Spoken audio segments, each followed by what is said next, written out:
ಹರಿ ಓಂ. ನಾನು ಶೇಷಗಿರಿ ಶೆಟ್ಟಿ, ಕನ್ನಡ ಉಪಾಸನಾ ಕೇಂದ್ರ ಮೀರಾ ರೋಡು. ನಾನು ಭಾರತ್ ಪೆಟ್ರೋಲಿಯಂದಲ್ಲಿ ಡೆಪ್ಟಿ ಮ್ಯಾನೇಜರ್ HR ಅಂತ ಕೆಲಸ ಮಾಡ್ತಿದ್ದೆ. ಲಾಸ್ಟ್ ಇಯರ್ ನಂದು ಟ್ರಾನ್ಸ್ಫರ್ ಪ್ಲ್ಯಾಂಟಿಗೆ ಆದ್ದರಿಂದ ಫ್ಯಾಮಿಲಿ ಕಮಿಟ್ಮೆಂಟ್ ಸಲುವಾಗಿ VRS ತೆಗೆದುಕೊಂಡಿದ್ದೇನೆ. ಇನ್ಫ್ಯಾಕ್ಟ್ ನಾನು ಹಾಗೂ ನನ್ನ ಮಿಸ್ಸಸ್ಸು ಭಾರತಿ ವೀರ ಶೆಟ್ಟಿ ಬಾಪುನವರ ಹತ್ರ 2002ದಿಂದ ಬರಲಿಕ್ಕೆ ಶುರು ಮಾಡಿದೆವು.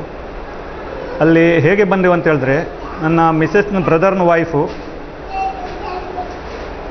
ರೂಪಾ ವೀರ ಶೆಟ್ಟಿ, ಅವಳು ನಮಗೆ ಸಾಯಿ ನಿವಾಸಕ್ಕೆ ಕರ್ಕೊಂಡು ಹೋಗಿದ್ಲು. ಅಲ್ಲಿ ಬಾಪುನವರ ಬಗ್ಗೆ ಕೇಳಿದೆವು. ನಂತರ ಆವಾಗಲೇ ಸ್ವಲ್ಪ ದಿವಸದಲ್ಲಿ ಮೀರಾ ರೋಡ್ನಲ್ಲಿ ಸಾಯಿಬಾಬಾ ದೇವಸ್ಥಾನದಲ್ಲಿ ಬಾಪುನವರ ಉಪಾಸನ ನಡೀತಿದೆ ಅಂತೇಳಿ ಗೊತ್ತಾಗಿ ಪ್ರತಿ ಶನಿವಾರ ಅಲ್ಲಿಗೆ ಹೋಗಲಿಕ್ಕೆ ಶುರು ಮಾಡಿದ್ದೇವೆ. ಬಾಪುನವರು ಅಲ್ಲಿಂದ ಹೋಗಲಿಕ್ಕೆ ಶುರು ಮಾಡೋ ಆ ಮಧ್ಯದಲ್ಲಿ ನಮ್ಮ ಫಾದರ್ ಇನ್ ಲಾಗೆ ಸ್ವಲ್ಪ ಆರಾಮಿರಲಿಲ್ಲ. ಸೊ ಟ್ರೀಟ್ಮೆಂಟ್ ನಡೀತಾ ಇತ್ತು. ಆವಾಗ ನಾನು ಮತ್ತು ನನ್ನ ವೈಫ್ ಗೋರೆಗಾಂವ್ನಿಂದ ಮೀರಾ ರೋಡಿಗೆ ಬರ್ತಾ ಇದ್ದೆವು. ಆವಾಗ ಸಡನ್ಲಿ ಗಾಡಿಯಲ್ಲಿ ಸಾಯಿಬಾಬನ ಫೋಟೋ ಇದ್ದರೆ ಆ ಫೋಟೋದಲ್ಲಿ ಬಾಪುನವರ ಫೋಟೋ ನನ್ನ ಮಿಸ್ಸಿಗೆ ಕರ್ಕೊಂಡು ಬರ್ತಿತ್ತು. ನಾನಿದ್ದೇನೆ, ಹೆದರಬೇಡ ಅಂತ ಪ್ರಾಮಿಸ್ ಕೊಟ್ಟಾಗಿ ಬಾಸ್ ಅವಳಿಗೆ ಅನಿಸ್ತಿತ್ತು. ಅವಳು ಪದೇ ಪದೇ ನೋಡ್ತಿದ್ಲು, ಬಾಪುನವರ ಫೋಟೋನೇ ಸಾಯಿಬಾಬನ ಫೋಟೋನಲ್ಲಿ ಕಂಡು ಬರ್ತಿತ್ತು ಅವಳಿಗೆ. ಅವಳು ನನಗೆ ಮೀರಾ ರೋಡ್ ಬರುವಲ್ಲಿವರೆಗೆ ಅವಳಿಗೆ ಅದೇ ರೀತಿ ಅನುಭವ ಆಗ್ತಿತ್ತು. ಅದನ್ನು ಅವಳಿಗೆ ಬಂದ ನಂತರ ನನಗೆ ಹೇಳಿದ ನಂತರ ನಮಗನಿಸ್ತು, ಬಾಪುನವರು ನಮಗೆ ಈಗ ಪ್ರಾಮಿಸನ್ನು ಕೊಟ್ಟಿದ್ದಾರೆ, ಏನೂ ಆಗುವಂತಿಲ್ಲ. ಆವಾಗಿನಿಂದ ನಮ್ಮಲ್ಲಿ ಸ್ವಲ್ಪ ವಿಶ್ವಾಸ, ಬಾಪುನವರಲ್ಲಿ ವಿಶ್ವಾಸ ಶುರುವಾಯಿತು. ಪ್ರತಿ ಶನಿವಾರ ಹೋಗಲಿಕ್ಕೆ ಶುರು ಮಾಡಿದೆವು. 2002 ಯಾವಾಗಿನಿಂದ ಬಾಪುನಿಂದ ಬರಲಿಕ್ಕೆ ಶುರು ಮಾಡಿದ್ದು, ಆವಾಗಿಂದ ಒಂದೊಂದೇ ಒಳ್ಳೆಯ ಸಂಗತಿ, ಒಳ್ಳೆಯ ವಿಷಯ ಆಗಲಿಕ್ಕೆ ಶುರುವಾಯಿತು. ಬಾಪುನವರ ತಾರಕ ಮಂತ್ರ, ಉಪಾಸನ, ಅನಿರುದ್ಧ ಗಾಯತ್ರಿ ಮಂತ್ರ, ಪಠಣ, ನಾಮಶ್ರವಣ ಇದೆಲ್ಲ ಮಾಡಲಿಕ್ಕೆ ಶುರು ಮಾಡಿದೆವು. ಇನ್ಫ್ಯಾಕ್ಟ್ ಯಾವಾಗ ನಾವು ಟ್ರಾವೆಲ್ ಮಾಡ್ತೇವೆ ಆವಾಗ ನಾಮಸ್ಮರಣೆ ಯಾವಾಗಲೂ ಶುರು ಇರ್ತಿತ್ತು. ಹೀಗೆ ನಾಮಸ್ಮರಣೆ ಶುರುವಾಗ ನಮ್ಮ ಜೀವನದಲ್ಲಿ ಅಂತ ಹೇಳಿದ್ರೆ,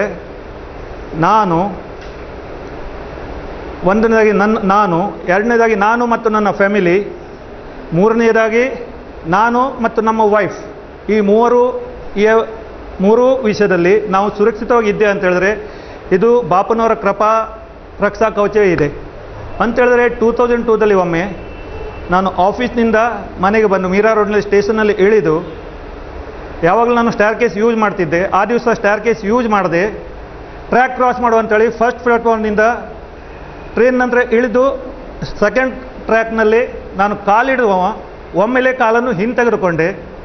ಆ ಹಿಂತೆಗೆದುಕೊಂಡಂತೆ ತಡ ಇಮಿಡಿಯೇಟ್ಲಿ ಒಂದು ಪ್ಯಾಸೆಂಜರ್ ಟ್ರೈನ್ ಅಲ್ಲಿಂದ ಕ್ರಾಸ್ ಆಯಿತು. ನೀವೇ ವಿಚಾರ ಮಾಡಿ, ಒಂದು ವೇಳೆ ನಾನು ಅಲ್ಲಿ ಕಾಲಿಟ್ಟಿದ್ದೆ, ಅಲ್ಲೇ ಇತ್ತು, ಏನಾಗ್ತಿತ್ತು ನನ್ನ ವಿಷಯದಲ್ಲಿ? ಈ ಬುದ್ಧಿ ನನಗೆ ಯಾರು ಕೊಟ್ಟರು? ಬಾಪುಲ್ಲದೆ ಇನ್ಯಾರು ಇದನ್ನು ಮಾಡಬಲ್ಲರು? ನಂಬರ್ 1. ಎರಡನೇದಾಗಿ ನಾನು ಮತ್ತು ನನ್ನ ಫ್ಯಾಮಿಲಿ ಅಂದರೆ ನನ್ನ ವೈಫ್, ಮಗಳು, ಮಗ, ನಾವೆಲ್ಲರೂ LFA ಮೇಲೆ 2006 ಮೇದಲ್ಲಿ ಮೊದಲು ಡೆಲ್ಲಿ ಹೋಗಿ ಡೆಲ್ಲಿ ಎಲ್ಲ ಸೈಟ್ ಸೀಯಿಂಗ್ ಎಲ್ಲ ನೋಡಿ, ನಂತರ ಅಲ್ಲಿಂದ ಕಾರ್ ಮಾಡಿಕೊಂಡು ಡೆಲ್ಲಿಯಿಂದ ಅಮೃತ್ಸರ್, ಚಂಡೀಗಢ, ದೆನ್ ವೈಷ್ಣವ ದೇವಿ, ಡಾಲ್ಹೌಸಿ, ಧರ್ಮಶಾಲೆ ಎಲ್ಲ ನೋಡಿ ಸಿಮ್ಲಾ ಎಲ್ಲ ಎಂಜಾಯ್ ಮಾಡಿ ಸಿಮ್ಲಾಗೆ ಬಂದು, ಸಿಮ್ಲಾದಿಂದ ನಾವು ಸೈಟ್ ಸೀಯಿಂಗ್ ಸಲುವಾಗಿ ನಾಲ್ದೇರಾ ಹಾಗೂ ತಟ್ಟಾಪಾನಿ ಅದನ್ನು ನೋಡಲಿಕ್ಕೆ ಒಂದಿನ ಮುಂಜಾನೆ ಹೊರಟಿದ್ದೆವು. ಒಂದು 15-20 ಕಿಲೋಮೀಟರ್ ನಾವು ಟ್ರಾವೆಲ್ ಮಾಡಿರಬೇಕು. ರಸ್ತೆ ತುಂಬ ಘಟ್ಟದ ರಸ್ತೆ ಇತ್ತು. ಎಡಬದಿಯಲ್ಲಿ ತಗ್ಗು ಕಂದರ, ಬಲಬದಿಯಲ್ಲಿ ಎತ್ತರವಾಗಿ ಗುಡ್ಡಗಳೆಲ್ಲ ಇದ್ದವು. ಗಾಡಿ ಘಟ್ಟದಲ್ಲಿ ಹತ್ತಾ ಇರ್ತಿತ್ತು. ಆವಾಗ ಒಂದು 10 ಫೀಟ್ನ ಸಮನಾದ ರೋಡ್ ಬಂದಲ್ಲಿ ಇಮಿಡಿಯೇಟ್ಲಿ ಗಾಡಿ ಪಂಚರ್ ಆದಾಗ ಯಾವಾಗ ಇಂಬ್ಯಾಲೆನ್ಸ್ ಆಗ್ತಿದೆಯೋ ಹಾಗೆ ಆಗಿ ಗಾಡಿಯಲ್ಲಿ ನಿಂತು ಬಿಟ್ಟಿತ್ತು. ಕೆಳಗಿಳಿದು ನೋಡ್ತೇವೆ, ಗಾಡಿ ಪಂಚರ್ ಆಗಿರಲಿಲ್ಲ. ಆದರೆ ಗಾಡಿಯೆಲ್ಲ ಎಕ್ಸೆಲ್ ತುಂಡಾಗಿ ಫ್ರಂಟ್ ಸೈಡ್ನ ಲೆಫ್ಟ್ ಸೈಡ್ ಟೈರ್ ಹೊರಗೆ ಬಂದಿತ್ತು. ಗಾಡಿ ಮಧ್ಯದಲ್ಲಿ ಸ್ವಲ್ಪ ಬಲಬದಿ ಸೈಡ್ನಲ್ಲಿ ನಿಂತ್ಕೊಂಡಿತ್ತು. ಆವಾಗ ಅದು ನಿಂತ ಪರಿಸ್ಥಿತಿ ನೋಡಿದರೆ ಗಾಡಿ ಕಂದರದಲ್ಲಿ ಕೆಳಗೆ ಬೀಳಲೇಬೇಕಾಗಿತ್ತು, ಆದರೆ ಬೀಳಲಿಲ್ಲ. ಸೆಕೆಂಡ್ಲಿ ಗಾಡಿ ಅಂತ ಹೇಳಿದ್ರೆ ಘಟ್ಟ ಹತ್ತುವಾಗ ಈ ರೀತಿ ಆಗಿದರೆ ಏನಾಗ್ಬೋದು ತಾವೇ ಊಹಿಸಬಹುದು. ಇದೆಲ್ಲ ಹೀಗೆ ಇಂತಹ ಟ್ರಬಲ್ಸಮ್ ಇನ್ಸಿಡೆಂಟನ್ನು ಯಾರು ತಡೆಗಟ್ಟಲು ಸಾಧ್ಯ? ಬಾಪುನವ್ರು ಬಿಟ್ಟು ಮತ್ತೆ ಯಾರು ಮಾಡಲಿಕ್ಕೆ ಸಾಧ್ಯ ಇದೆಯೇ? ಇನ್ನೊಂದು ಅಂತ ಹೇಳಿದ್ರೆ, ಅಲ್ಲಿ ಹೋಗೋ ಎಲ್ಲ ವಾಹನ ಚಾಲಕರು ಆ ಗಾಡಿಯನ್ನು ನೋಡಿ, ಆಜ್ ತುಮಾರಾ ನಸೀಬ್ ಅಚ್ಚಾ ಹೈ, ತುಮಾರಾ ಪೀಚೆ ಕುಚ್ ಶಕ್ತಿ ಕಾ ಆಶೀರ್ವಾದ ಹೈ, ಬಡಾ ಶಕ್ತಿ ಕಾ ಆಶೀರ್ವಾದ ಹೈ.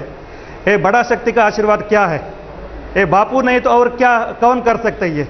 ಬಾಪುಗಿನ ಆವಾಗ ನಾವು 4 ಜನರು ಕಂದ್ರದಲ್ಲಿ ಹೋದರೆ ಯಾರೂ ಇರಲಿಕ್ಕಿಲ್ಲ ಅಂತ ಇದರೊಳಗೆ ಬಾಪುನವರು ನಮ್ಮನ್ನು ಬಚಾವ್ ಮಾಡಿದರು. ಮೂರನೇ ಅನುಭವ ಅಂತ ಹೇಳಿದರೆ, ನನ್ನ ಮಗ ತೇಜಸ್ನು ಪುಣಾದಲ್ಲಿ 2010ದಲ್ಲಿ ಥರ್ಡ್ ಇಯರ್ನಲ್ಲಿ ಎಂಜಿನಿಯರಿಂಗ್ ಸ್ಟಡಿ ಮಾಡ್ತಾ ಇದ್ದ.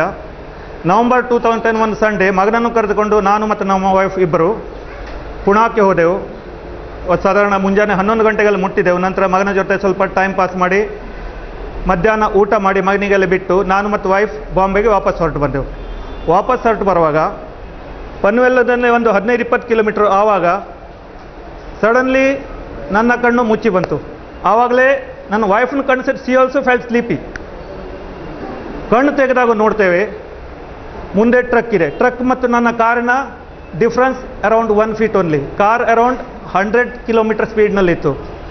ರೈಟ್ ಸೈಡಿಗೆಲ್ಲ ವಾಹನಗಳು ಬರ್ತಾ ಇದ್ದವು, ಎಡ ಸೈಡಿಗೆ ಜಾಗ ಇರಲಿಲ್ಲ, ಏನು ಮಾಡಬೇಕು ತೋಚಿಲ್ಲ. ಸಡನ್ಲಿ ಕಾರು ಸ್ಪೀಡ್ ಹೆಚ್ಚಾಗಿ 2 ಟೈರ್ ಮೇಲೆ ಟಿಲ್ಟ್ ಆಗಿ ಟ್ರಕ್ಕನ್ನು ಓವರ್ಟೇಕ್ ಮಾಡಿ ಲೆಫ್ಟ್ ಸೈಡ್ ಫುಟ್ಪಾತ್ನಿಂದ ರೈಟ್ ಸೈಡ್ ಫುಟ್ಪಾತಿಗೆ ಬಂದು ಎಲ್ಲ ವಾಹನಗಳ ಆಕ್ಸಿಡೆಂಟನ್ನು ತಪ್ಪಿಸಿಕೊಂಡು ಪುನಃ ಸೈಡಿಗೆ ಮುಖ ಮಾಡಿ ನಿಂತು ಟಿಲ್ಟ್ ಆದ ಪೊಸಿಷನ್ನಿಂದ ಪ್ರಾಪರ್ ಪೊಸಿಷನ್ಗೆ ಗಾಡಿ ಬಂತು, ನಿಂತಿತು.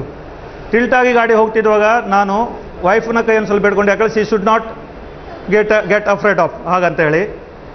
ನಂತರ ಗಾಡಿ ನಿಂತ ನಂತರ ಹರಿಯೋಮ್ ಅಂತೇಳಿ ಬಾಪುನ ನಮಸ್ಕಾರ ಮಾಡಿದೆ. ಆದರೆ ಈ ರೀತಿ ಆಕ್ಸಿಡೆಂಟ್ ಆಗುವ ಪೊಸಿಷನ್ನಿಂದ ಸರ್ಕಸ್ನಲ್ಲಿ ಯಾವ ರೀತಿ ನಡೀತು ಆ ರೀತಿ ಗಾಡಿ 2 ಟೈರ್ ಮೇಲೆ ಓವರ್ಟೇಕ್ ಮಾಡಿ ಯೂ ಟರ್ನ್ ಮಾಡಿ ಎಲ್ಲ ವಾಹನಗಳು ತಪ್ಪಿಸಿಕೊಂಡು ಎಲ್ಲ ಆಕ್ಸಿಡೆಂಟ್ ತಪ್ಪಿಸಿಕೊಂಡು ಸೇಫ್ ಪೊಸಿಷನ್ಗೆ ಯಾರು ತರಬಲ್ಲರು? ಇದು ನಮ್ಮ ಮಾಸ್ಟರ್ ಕಂಟ್ರೋಲರ್ ಬಾಪುನವರು ಮಾತ್ರ ಮಾಡಬಲ್ಲರು. ಇದಲ್ಲದೆ ಬೇರೆ ಯಾರಿಂದಲೂ ಇದು ಸಾಧ್ಯ. ಹೀಗೆ 3 ಇನ್ಸಿಡೆಂಟಲ್ಲಿ ನಮ್ಮನ್ನು ಸುರಕ್ಷಿತವಾಗಿ ಬಾಪುನವರೇ ಮೂಡಿಸಿದ್ದಾರೆ. ಆವಾಗಿಂದ ಇನ್ನೂವರೆಗೂ 2002ದಿಂದ ಬಾಪುನವರು ಬಂದಾಗ ನಮಗೆ ಒಂದಲ್ಲ ಒಂದು ಎಲ್ಲ ಒಳ್ಳೆಯ ಸ್ಥಿತಿನೇ ಮಾಡುತ್ತಾ ಇದ್ದಾರೆ. ಬಾಪುನವ ಕೃಪಾದೃಷ್ಟಿ ಹೀಗೆ ನಮ್ಮೆಲ್ಲರ ಮೇಲೆ ಯಾವಾಗಲೂ ಇರಲಿ ಅಂತೇಳಿ ಅವಳಿಗೆ ಶತಕೋಟಿ ಪ್ರಣಾಮ ಹೇಳಿ ಹರಿಯೋಮ್.